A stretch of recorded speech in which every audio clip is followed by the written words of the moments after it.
can see, I'm the Instructional Technology Coordinator at the Max School of Law at Drexel University. I've been working in IT in general for about 15 years, so only in the law school realm for about 2.5. So the idea of a law clinic was really new to me, and kind of the functionality that was required in that, and the needs of a clinic were something that I hadn't actually run into in particular. So this was an interesting project for me. And just as a show of hands, how many people here are already using SharePoint in some capacity? So most of you, about half. How many of you like using it? How many of you are frustrated by using it? How many of you have students using it?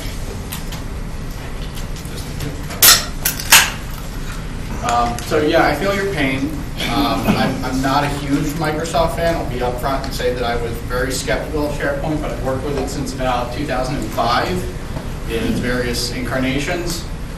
So I've kind of learned which battles to fight with it and which ones to just say, okay, fine, do what you want. And this project in particular taught me a lot of lessons, and I'll get to that toward the end. But just to kind of give you an idea of what we're going to go through. The first part of this project, when I was approached to take it on, was, it's a kind of long-time IT person. I think of myself as a problem solver, and the first part of solving a problem is to find out what the problem is. So find out what people need to do, what our clinic staff and students and faculty were going to need out of this solution. Once I had an idea of that, we talked about, I talked with the faculty and with the dean of our experiential learning office to talk over some ideas, possible solutions, and then we kind of weighed the options, saw what was good, what was bad, what we liked, what we didn't like. And once we made a decision, I started the design and build process, and since then it's been in kind of a maintenance mode. And then finally I'll talk about some of the challenges we faced. I in particular faced some of the lessons I learned through this process, and then kind of what we're looking at going forward. So hopefully what I went through will teach you something about SharePoint and maybe let you know whether it's the right thing for your clinics. So first part, or the first need that was defined to me was documents. Basically, they said, we have lots of documents. We're going to have briefs, we're going to have correspondence, affidavits, depositions, paper, lots of files. So we need a place to store them. We'd like to be able to organize them somewhat. And we need to share them among people who need access. And of course, we'll need to edit them. And it'd be nice if we can kind of track them to, especially when you're talking about things like a brief and it's being edited and there's version upon version upon version. You want to be able to go back and see, especially for the faculty who are kind of guiding the students through this process, go back and see where things were and kind of where the student may have veered off course and guide them back.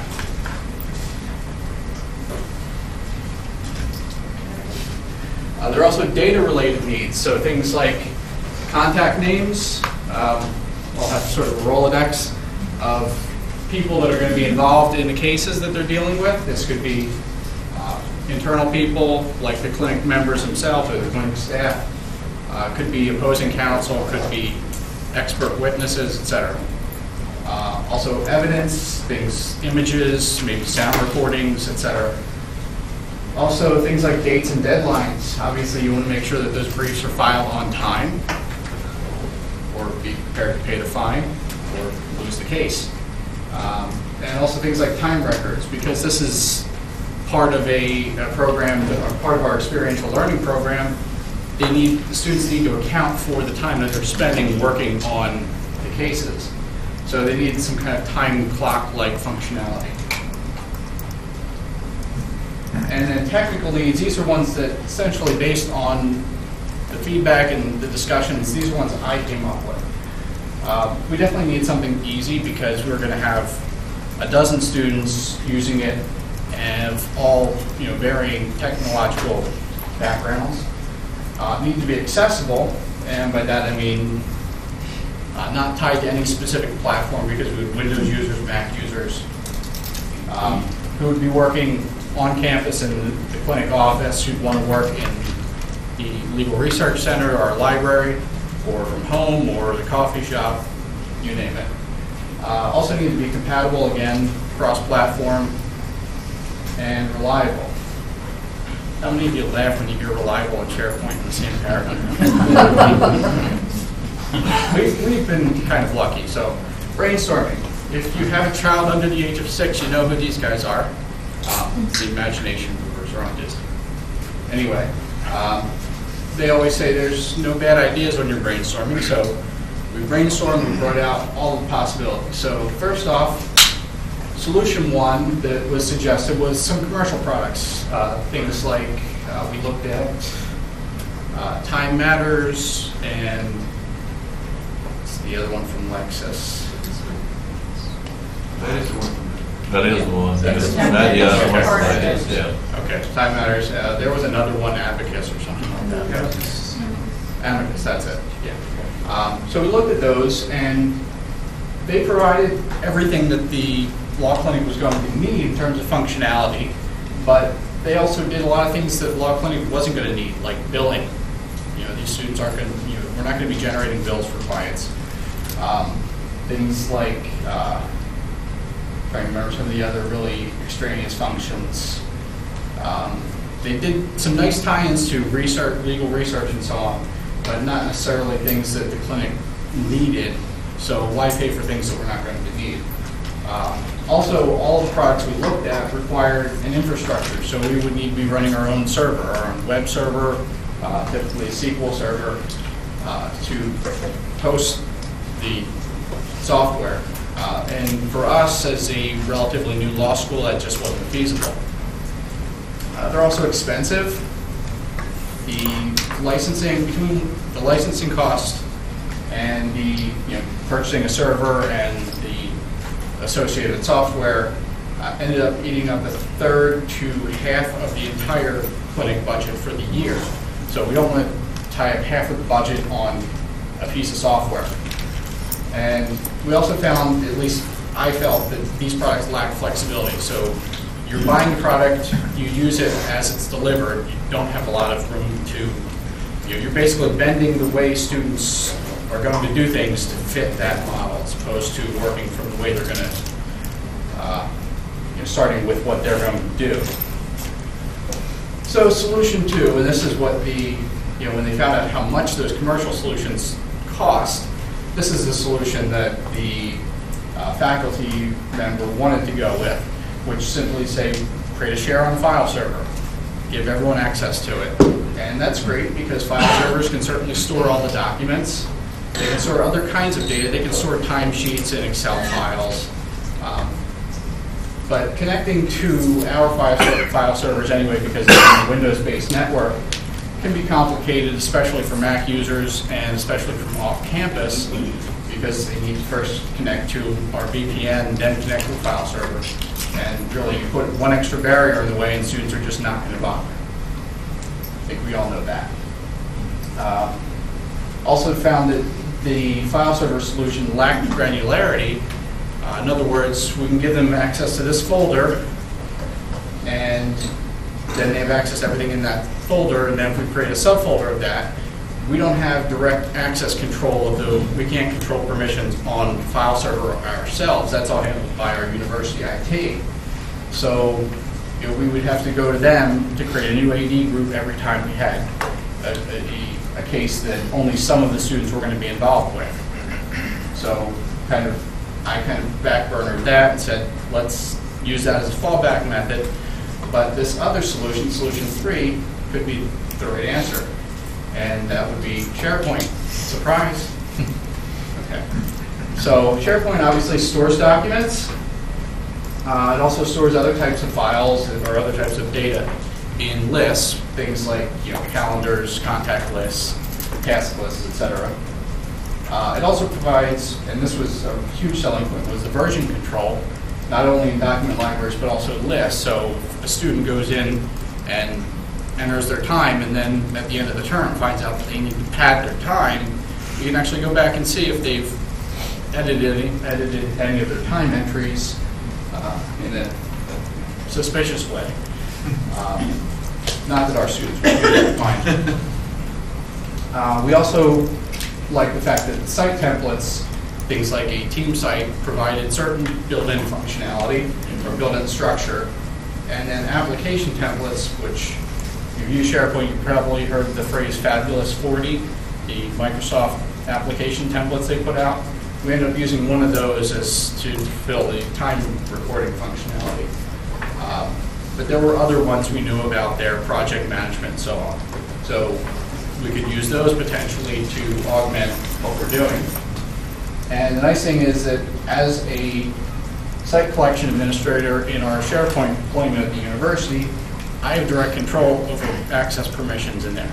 So if I know that a student only needs, or that which students need access to SharePoint, I can put them in a group myself, handle all that internally without running to university IT every time I need to shift permissions a bit. And we also like the fact that potentially workflows could automate some of the tasks. Now, starting out, workflows can be complicated. If you've ever used them, you already know that, so I'm not telling you anything new. But I just kind of saw the potential for that later on. I forget who it was yesterday, mentioned the topic, or the concept of introducing something and then incrementally wowing people with new functionality. So that was kind of my concept going into this. Now, when we sat down to discuss all these options that we had, commercial products, I mean, in our case, because we're running one internal clinic, it was a lot of money to tie up for one clinic. If we had 3 or 4 clinics, and some of you probably run that many or even more, then the commercial product may be the right answer for you because you're spreading the cost out over a larger group. But for us, it just seemed too costly. Also, the infrastructure required was not feasible for us, and there were features we didn't want to use or didn't need to use. So, survey said no on that. File server. And in my mind, at best, the file server solution is incomplete because it's only answering part of the question. It's only answering part of their needs. Also, the limited access controls and auditing capabilities. Yes, they could use track changes in all the brief documents and other text documents, but have you ever actually tried to use track changes in Microsoft Word? It's not fun and rarely effective. Also, the accessibility issues, we've got a Mac user who needs to connect to the file server to work on this brief that's due tomorrow, and it's Sunday afternoon. I don't want to be hauled in or have to, go out to the student's house to get them set up on the VPN so they can access the document. So, wrong answer. Now, SharePoint addressed all the needs that were stated, provided flexibility, and for us, in our case, it was free because the university was hosting an enterprise-level implementation of it. We have our own site collection, which I'll get to in a moment. So really no cost for us. It's kind of a no-brainer why we chose this option. So even if it had cost us a little bit of money, we probably still would have steered toward it, but the fact that it's free was icing on the cake. Okay, so designing and building it.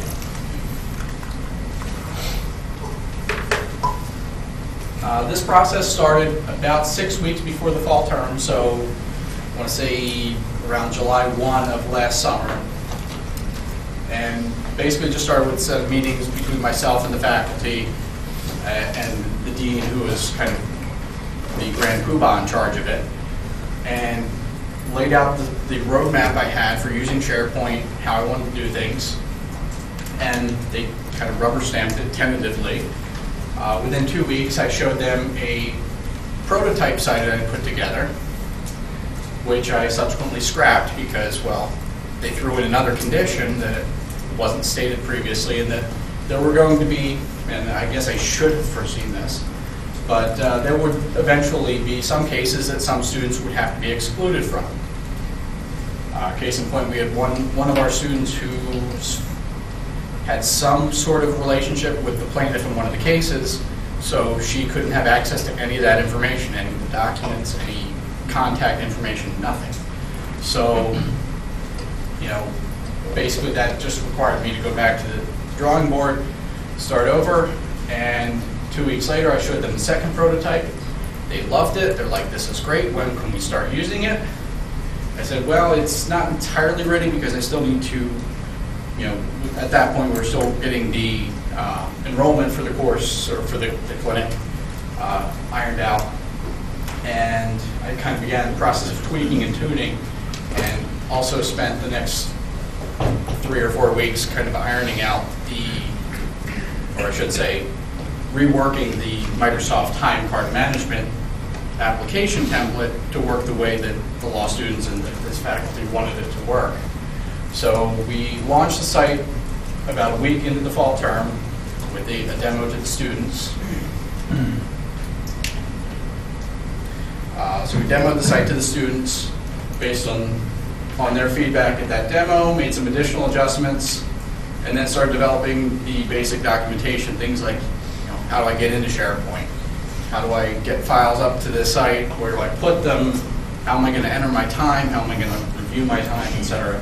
And most importantly, how to get help. So I made sure that every single one of them had one of my business cards, so if they ever had a problem, like, you know, 24/7, well, not quite 24/7, let's say 15/7, feel free to call me and let me know if you have a question, problem, just let me know.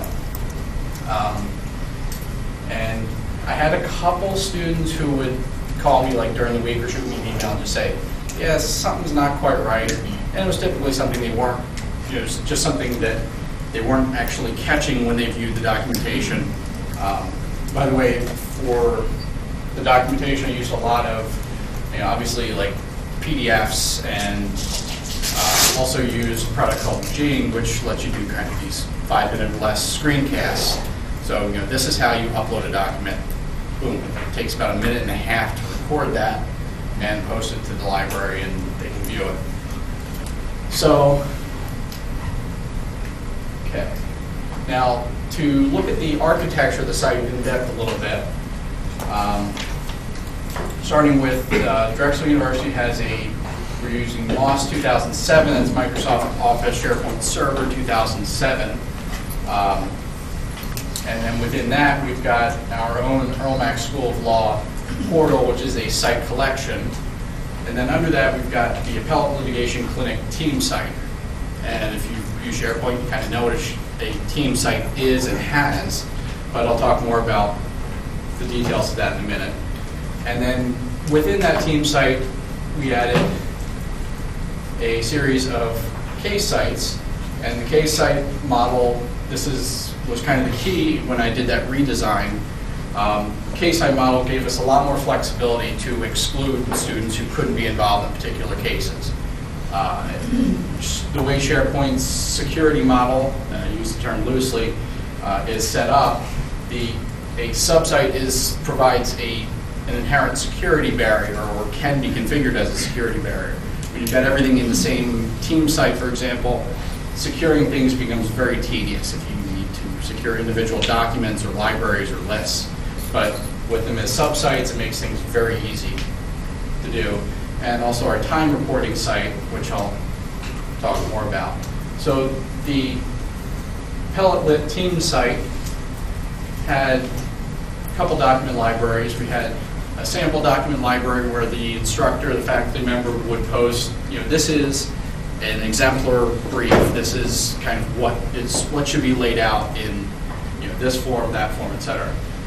There's also a document library for seminar documents. So these are things not necessarily related to the cases, but things that the students need as general references. And then also a library of how-to documents, which is those PDFs I mentioned of, you know, how to log into SharePoint, which if I put in SharePoint defeats the purpose, but other things like time entry and so on. Putting them inside there makes them very convenient for the students to view. And we also had contacts. I actually set up 2 different contact lists: an internal contacts, which was essentially everyone who was in the clinic, all the students and the faculty involved. And then external contacts, but not case specific. So let's say there is an authority, a judge, someone who's going to be an advisor for the students on particular cases, or a couple of different cases. They would go in the contacts list, the external contacts at the team site level. And then calendar, which obviously we post things there like group deadlines, so not necessarily case-related deadlines, but things the entire group need to know about, and group events like meetings if they're going to meet outside of class time, etc. And then the case list, which was just a very basic custom list having the case name, a very brief description of it, and a primary contact, and then a status. Now, I will say that the status field, I was hoping to use that as a driving factor for a couple other workflows, which we may do down the road, but at this point, all of the statuses on them are still pending review, which obviously isn't the case, but that's for the future. Now, within the case site, or within each of the case sites that we set up, we have a documents folder, which has, now within the documents folder, the instructor for the course, or the clinic, actually created folders in the document library, and that's one of my hugest pet peeves, because I tried to convince them to use metadata instead, but I fully admit that the use of metadata in MOS 2007 is horrible. So, one of the reasons I'm really chomping at the bit for 2010 to be installed. It makes there are huge leaps and bounds made in that the whole taxonomy approach in SharePoint. But there are folders in there for briefs, memos, correspondence, all those important documents. And then contacts, we have, basically have people designated. I created an extra role column, and they can be designated as the client, opposing counsel, witnesses, authorities, etc.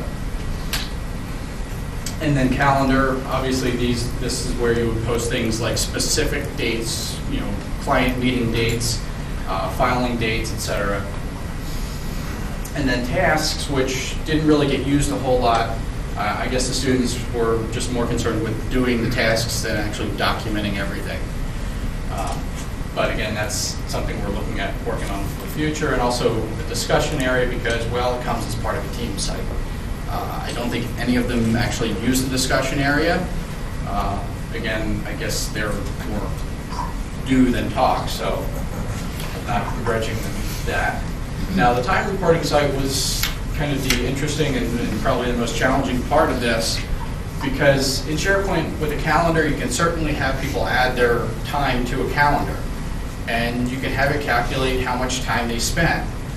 But there's no good way to actually aggregate that information, to have it say, I want to know how much time John Jones spent on this case during this month. There's no easy way to do that with built-in list views or custom views, etc. So I started with the Microsoft time card management site, and I probably should have a screenshot of that base site that I started with, but I don't, so I apologize. But essentially, it works like a virtual time clock. Students would have to go to the site, hit a button that literally said punch in, do their work, then when they're finished, go back to the site, hit another button that says punch out. Now, considering the students are working on this at all hours of the day, maybe when they're connected to the network, maybe when they're not. So that model wasn't really going to work, so I essentially had to kind of reverse engineer it and create a way for them to manually enter their time. And I was introduced to the incredibly fun process of modifying a SharePoint form. If you've ever done that, you know what pain I've gone through. And it's actually not so much the modifying of the form is not the painful part. It's actually making it connect to the list. There's a little bit of black magic involved in that. But I found a few tips, and there are a lot of people who blogged about it. And so if you dig around enough for the information or just ask me, I can shoot you the links to the information I found, and it'll answer those questions. So in the time reporting site, we've got kind of one big list, which is the time log.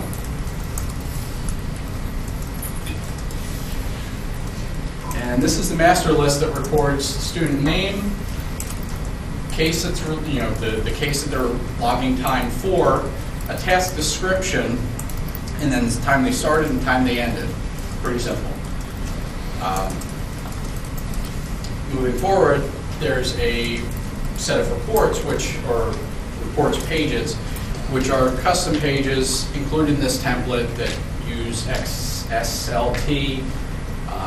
I'm not even sure what XSLT is, whether it's a language or a query type. If someone can enlighten me on that, it'd be great. But the bottom line is I know they're written in XSLT because it's all throughout the source code. And essentially those provide that functionality of saying, look at this time log, find me all of the time related to this case, and then display it broken down by student and then by time. So that gives us things like, and I kind of blurred these out for obvious anonymity reasons, but up here we've got the cases, so each case, and I actually created a case called none because they also had to log time for non-case related things, so preparing for class or doing required readings that is not relevant to a particular case, but they still need a way of logging time. So I just created one case called none. Pretty simple. But on the right-hand side, you'll see that it actually shows us a breakdown of how much time has been spent on those cases. In the case of our clinic, I was told from the beginning that there's no billing involved, so we don't need, it's nice to know how much time was spent, but there's no strict requirement for that. But it's beneficial. And also in the time card management, you can actually specify when you set up the cases, or they're actually called projects in the template, you can specify a target time limit. So let's say 200 hours. Now that's strictly informational. It doesn't stop anyone from reporting time beyond 200 hours, but it gives you a guideline. Below that, we've got another section of the page here that breaks down the case by person. So it shows us of this case that's selected, which you can't really tell because it's blurred out, but first case that's selected here, these are the 3 people who've reported time for that case, and that's how much time they've spent. And if we expand this, we can actually see individual tasks with time spent. So it's pretty handy. Likewise, if we wanted to view reports by students, essentially this is a list of all the students involved. And again, below that we see, if I select one of these students, it shows me what cases they've logged time for and how much time. And again, I can expand those to see what they've actually been doing in those cases, what those individual time entries are for. So when I showed them this, and then they looked at the Excel-based timesheet that they were going to hand all the students, they're like, yeah, I think we're going to go with this. If for no other reason, then this, they don't have to deal with the students' handwritten, is that an 8 or is that a 9? I can't really tell. So this gave us a tremendous tool. Now, I will say that the time entry portion of it, the time entry form, did take the students a little while to get used to. For a while, they didn't quite get the hang of setting the full date. So there were a couple people who logged like 400 hours in one entry because they forgot, they set the start date, but didn't set the stop date. And we actually had someone who logged negative time, negative like 35 or 40 hours. It was a little bizarre trying to backtrack and figure out how to resolve all those. Okay, so once we had the site up and running, people started using it, we had to think about how we're going to maintain this, how we're going to actually keep people using it consistently. So the first thing I did was create a help request list. Essentially, this was just a list on the front page of the team site a simple link that said request help or ask for help or get help. I forget exactly what I called it. But that would create an entry in a list, task list, and when they created an entry, it would automatically shoot an email to a specific email address that created a ticket in, we use a system called RT for our help desk ticketing. So it would create a new ticket in RT so I would know that something was going on. So that was great, but no one ever used it. I guess you can lead them to water, but you can't make them drink. So I just resolved to check in with the clinic staff. Every once in a while, a lot of the students, because we're still a fairly small school, I would just run into them in the hallway or the elevator. So I just say, you know, how are things going? Any problems? Usually they're like, yes, fine. I'm sure that's typical for response rates from students, right? So didn't get a ton of useful feedback. Now, toward the end of the year, we certainly got a lot of feedback in terms of reviews, evaluations for the course. So I won't get into that because we haven't actually processed all that data yet. But I don't know how much of the feedback was actually specific to the use of SharePoint, so it may not even be relevant. Now, the nice thing for us, part of SharePoint being free to us, is that all the maintenance for the server and the farm, things like backing it up, maintaining it, installing patches and updates, it's all handled by the university IT department. So again, no sweat off my back, no cost to us. There were, over the year, I think, 4 incidents where the SharePoint servers or the SharePoint farm was unavailable for, let's say, more than 6 hours. In one case, it was a failure of the SAN that stored all of the data, and most of the other cases, they were just upgrades that took a little longer than expected, which is, I've learned, is not unusual for SharePoint. So maintenance for us was not a huge deal, not really a problem. So some of the challenges that we faced, and kind of these are what you have to use based on your institution and your students and your needs. These are going to be the deciding factors of whether you're going to do this or not. So I kind of broke these down as non-technical and then technical. But non-technical challenges, things like user adoption, and anyone who's ever done anything in SharePoint will tell you that user adoption is the #1 problem, because people just don't want to. They don't want to do something differently. It's easy to double-click on a mounted, on a network drive and open a document. Why should I go through a document library? Even when you tell them the advantages of it, you kind of have to use the carrot and stick approach. Fortunately for us, we didn't have to resort to bribing any of the students to use it. We just said, well, it's required. So if you don't use it, you can withdraw from the clinic. Or if you don't want to use it, you can withdraw. And none of them did. As I mentioned, communication was a bit of a problem, and mostly getting valuable feedback when there was an issue. In one case, I found out that the custom form that I created for editing time entry, so if the student put the time in wrong, they would have to go through a process to correct that time entry. Found out, students said, yeah, it's not working for me. It hasn't worked for about 4 weeks. So I went to the instructor and said, did you know it wasn't working? He said, no one said anything. I asked a few other students, like, yeah, it hasn't worked. Like, why didn't you tell me? Just blank stares. But again, I'm getting the feeling it's not unusual, so I don't feel so bad. Also, the soft organizational model, and I've found this to be, again, not unusual in law schools in general, where talking to the faculty about how we want the site organized and how we want the document libraries organized, it's like, yeah, we can do it that way, but sometimes a brief is a brief, and sometimes a brief, what starts out as a brief becomes something else. So, we don't want to make things too compartmentalized, which is okay, and you have to be able to kind of take that and roll with it.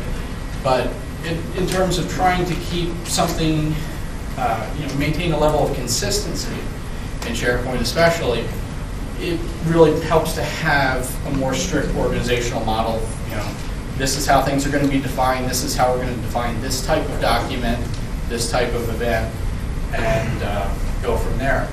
And actually, that's been one of my summer projects, is starting to define some content types based on, this is what defines a document, these are the conditions or aspects, criteria that make something a contract or a brief.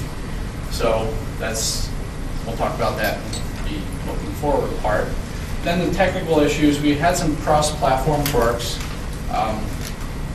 If you've used SharePoint on anything other than Internet Explorer on a Windows machine, you know what I'm talking about. Simple things like those little plus signs to expand a group of things didn't work.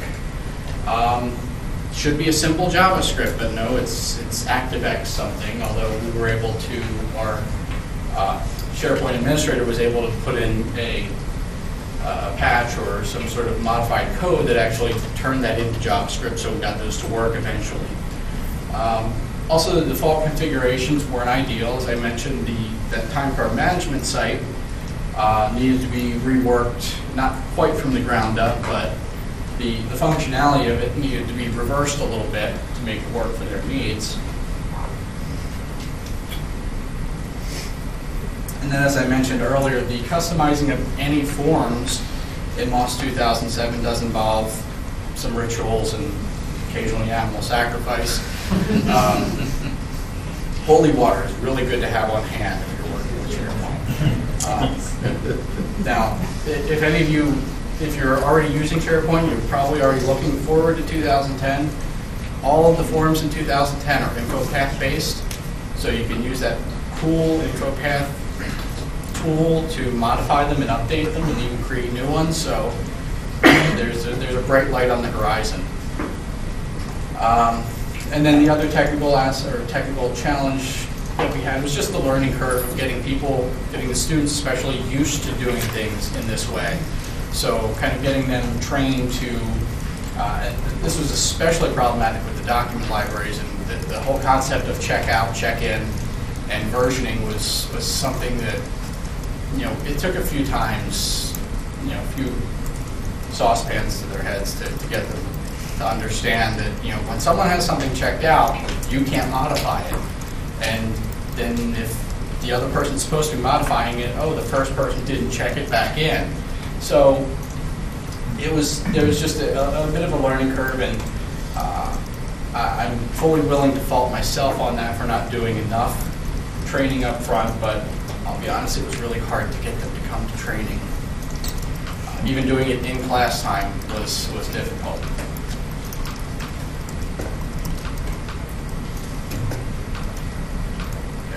So some of the lessons that we learned throughout this project, obviously, it's really important to push the education and training. And I think this is one of those things where maybe you can bribe them into coming to a training by giving pizzas or, Starbucks gift cards or something like that. But it could also just be a case where you have to shout loud enough or, trick them into it. I'm not sure. I'm still hammering out some ideas I have for that going forward. Preparing copious documentation is a great idea. Don't be hurt when they don't view it. They're just not going to. But if you have it there, it's more, I like to say this is more of a CYA measure. I told them how to do it. I put the document right there. It says how to do it. So if nothing else, it keeps your emails brief. So when you get an email from someone on a Sunday afternoon saying, I need to know how to fix my time, I can send back and say, go to the help documents, click on the button that says, how do I fix my time? So it keeps those Sunday afternoon emails really brief. And have a good organizational plan. Again, this is kind of going back to establishing some rules and defining very early what's going to go where and why it's going to go there. If you just arbitrarily choose to put things in places that aren't natural, then you're going to have, you're just going to instill confusion and cause more problems. And you want to put relevant information in the site. So I know going forward, and we'll talk more about this in a minute, there's a lot of stuff I'm just going to yank out. Lists I'm going to delete before they start this up again in the fall because I know students never touched it. Why do I have things that students aren't using cluttering up the site in the hopes that someone's going to use them? And that kind of leads to the last part, which had I knowing what I know now, if I were to start up another clinic site for a different group of students, I would probably not start with a default team site. I would just create a custom site, start small, and build out just what I knew the students were going to use, or what I had a strong suspicion they were going to use, or what we could force them to use in some way, shape, or form. So, like any project, you want to start small and be flexible and willing to get larger as you go forward. Okay, I went the wrong way. All right, future plans. And again, this is one of my big summer projects, is kind of revisiting this, streamlining things, and figuring out what we're going to do going forward, or if we start up another in-house clinic, how we're going to approach it. So I'm going to try to improve the organization. I'm probably not going to kill myself with this because, as I said, taxonomy in Office 2 or Sharepoint 2010 is just such a vast improvement. It's not worth me spending weeks figuring out what kind of keywords they're going to use for describing things, when that's all going to be automatic and built into the infrastructure of 2010. I'm going to go through, as I said, rip out superfluous content. So discussion boards are probably just going to get deleted everywhere because no one ever used them. And I have to admit, they're not the most useful thing for the students. They're kind of fluff, and they're for Microsoft to say, hey, this is really cool and you can do this. But in the end, there's very little actual function they provide, at least in this environment. I'm also going to try to implement a couple simple workflows, very simple things like document approval, because 4 months into this project, I found out that every time a student submitted what was going to be a summary brief, the instructor had to go in, look at it, and approve it. Like, wait a minute, that's a document approval workflow. So you could actually set this up so that when a student submits this document, it's not even going to be visible to the other students until you look at it and approve it. So if you want to make sure that the students don't see it until you've given it your rubber stamp, we can do that. Other things like deadline notifications, although I'm finding in recent months I've been working on another project, essentially creating alerts, email-based alerts using SharePoint workflows that anything timed in SharePoint, like if you wanted to send an email or do a workflow at a particular time, is a pain. It's just not something that does very well, which is probably why there are so many companies out there selling third-party add-ons for SharePoint that do things like alerting and calendar reminders and such.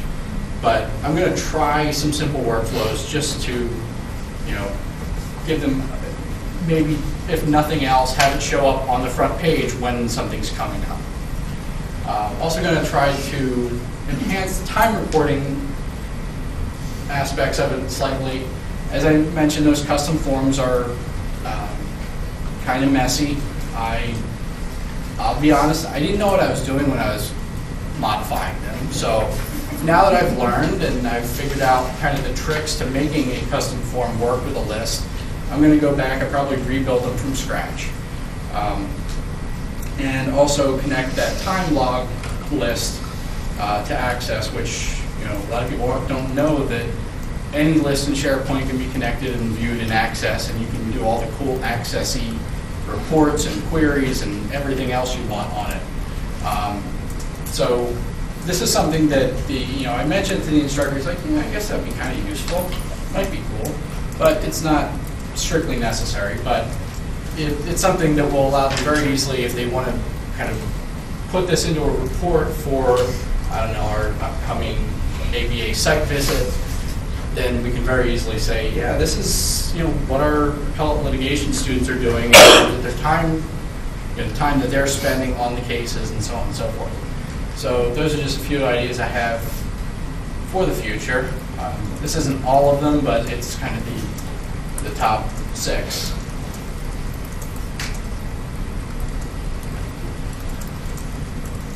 And that's about it. Depending, kind of an unnatural place there, but I wanted to leave plenty of times for questions and comments and any other feedback you might have. So, yes. Could you detail how many professors and students you have in this, and some idea of how much support time you put into getting it up and keeping it going, as far as the training and answering questions? There are technically 2 faculty members involved, one on a very hands-on basis, her being the dean of the office that runs it, and 8 students, I believe. There were originally 9, but one actually withdrew from the school, so ended up with 8 students. As far as time-wise, the estimates I gave early on of 2 weeks to create a prototype site, I wasn't working on this 8 hours a day for 2 weeks, because we all know that you can't work on something that way. You have there are always fires to be put out. But I'd say over those 2 weeks, I probably spent a total of maybe 8 to 10 hours creating the site, and then maybe another 12 hours recreating it when they smashed the first one to bits. And in terms of training, it's hard to quantify, because as I mentioned, it was a lot of those kind of running someone in the hall and they ask a question. But I'd say no more than maybe 4 or 5 hours a week was spent, like answering questions about it, or helping people, or explaining how to do it. That's just a very rough average, a rough estimate. Now there was another interesting challenge, which I didn't really list because it was kind of the university pulling the rug out from under me, because halfway through the year on January 4th, they said, oh yeah, we're going to move you to a new server, and the URL is going to change.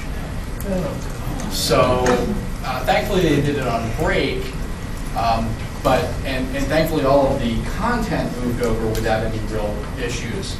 But because of the customizations I did in the forum and on the site, I had a lot of hard links, which I learned that hard links are a really bad idea in SharePoint. So I spent, I want to say, about 3 solid days, January 2nd through the 10th, just going in and looking for and fixing broken links. But that was kind of, again, that wasn't something that I would say is typical for SharePoint. It's just typical if your IT department likes to move things without any notice.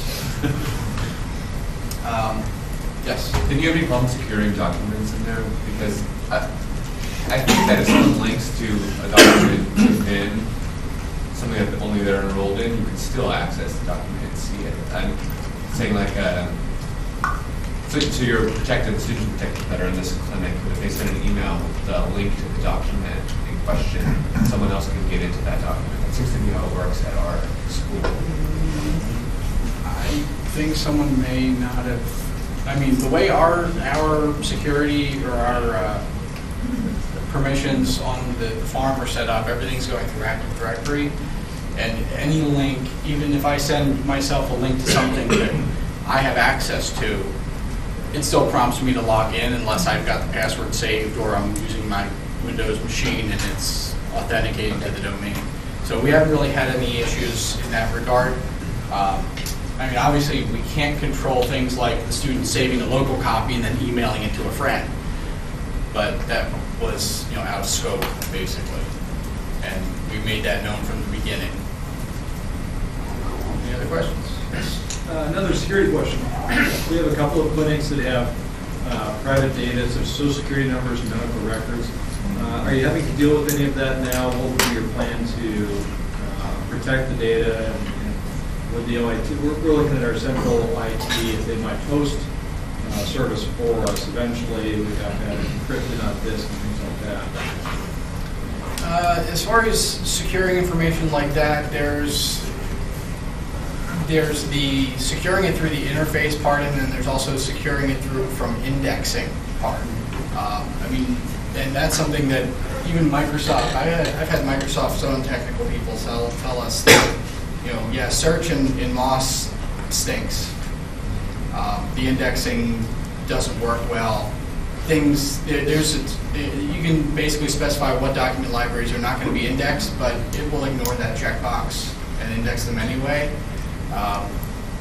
But that's, again, something that, one of the main reasons I'm really looking forward to 2010, because they vastly improved things like search and indexing.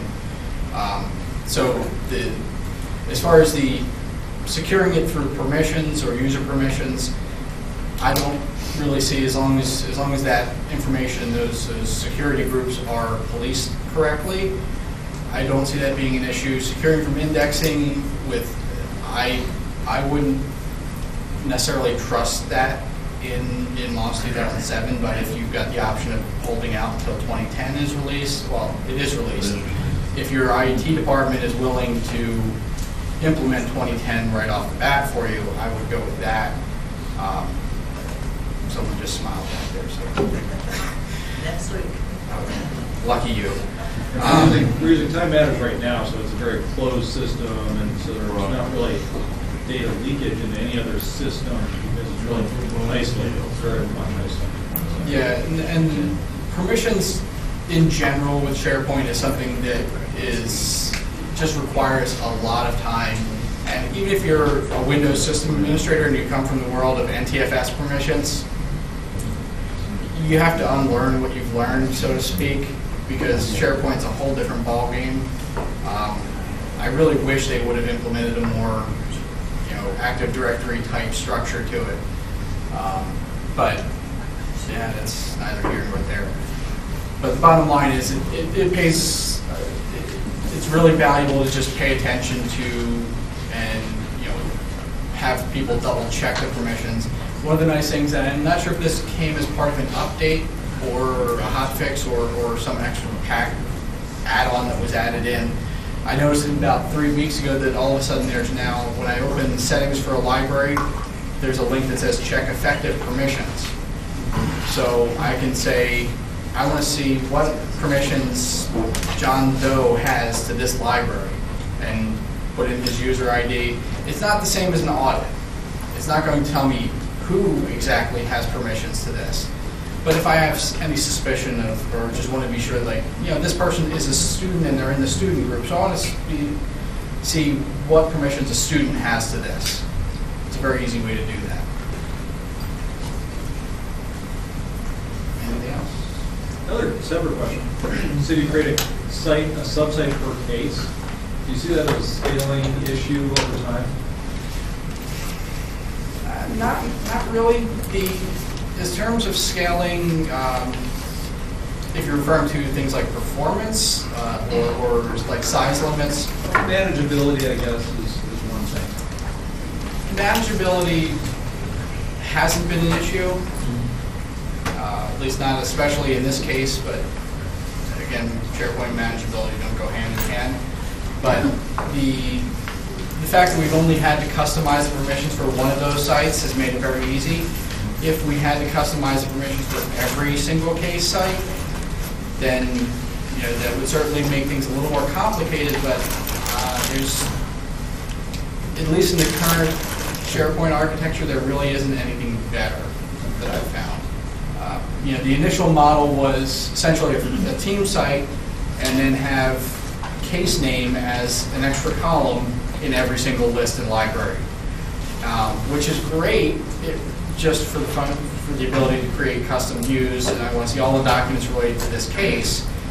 But once you start trying to secure that, say, this student can't access any of the documents here, well, then I'm going back and showing them how to set permissions on individual files, and that's where manageability goes entirely out the window. So keeping it in the sub-site model is kind of the most attractive solution to that potential issue. Yes. We saw a demonstration of Lexis and Microsoft, and they have an ability to interplay with SharePoint and provide Lexis content within there. Are you familiar with that? I'm not. I have to be honest, I'm not really up on Lexis. I guess they're doing, I mean, big firms or medium-sized firms are using SharePoint, so then actual cases and research information is being put into like a PDF into SharePoint, and it interacts. It's pretty cool. And you may want to ask them to demo it for us.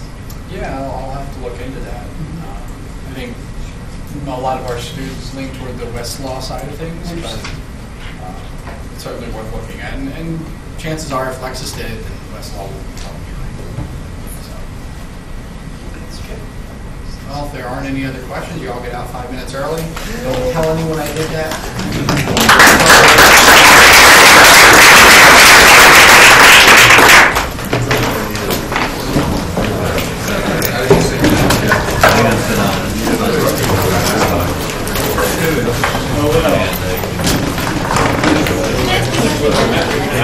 They do it here. It's not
That would be great. I might be able to contact us.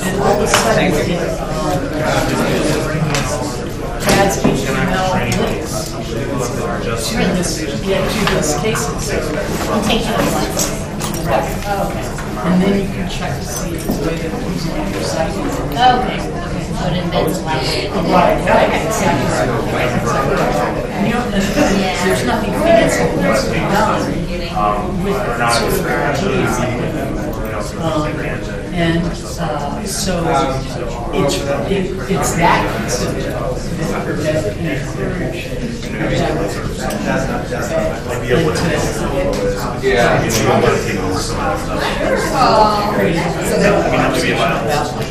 I didn't even know it. He just thought about and so he sent us. A lot of it is actually just,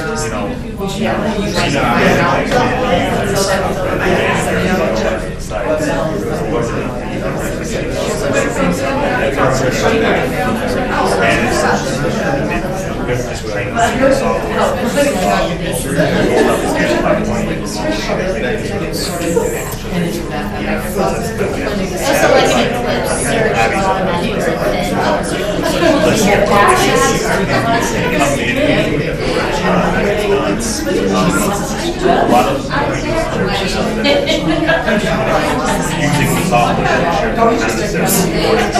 I already did. I forgot on my Yeah, it's kind of weird. It's different content. It's not. It's kind of handle all like hosting and all that stuff. Well, so I mean, we're kind of There's some, because it's coming from I think that's why we're all. so right now, there's an onion. There's a little bit more content.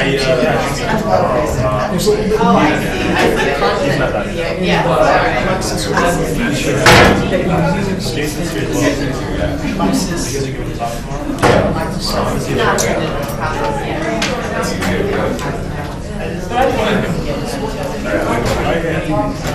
Yeah, well, we're going to be at Westlaw next beta site, so it's like enough for us to handle, I think. Yeah, our legal research and writing professors. So they. So Westlaw next? So our students have it in the fall. Whereas most, I think, are, yeah, I think we need a lot of it.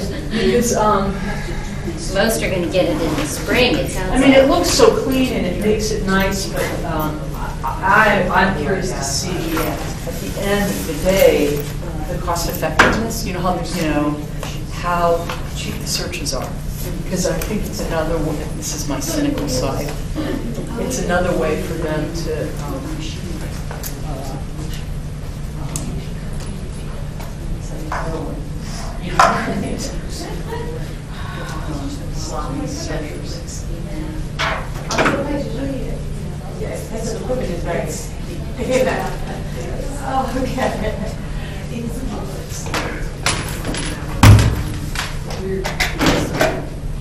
We have decided on what we're getting.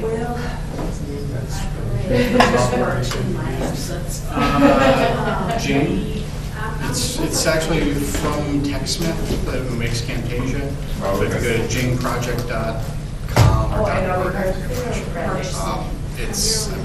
I used it because it was sort of their first attempt or the first step in creating a Mac version of Camtasia. Okay. Because it works on Windows and Mac equally well.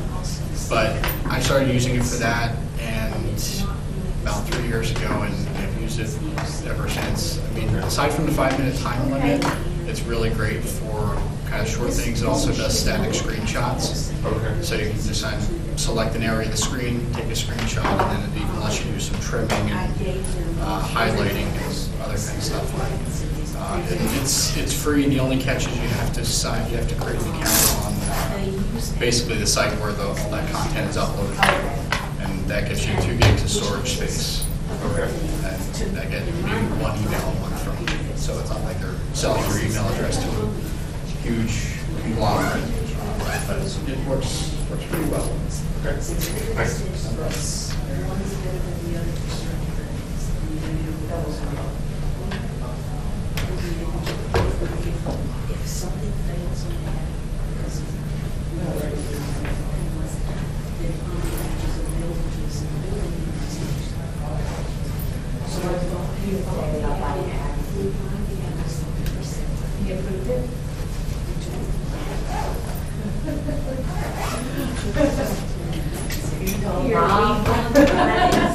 This is what I'm.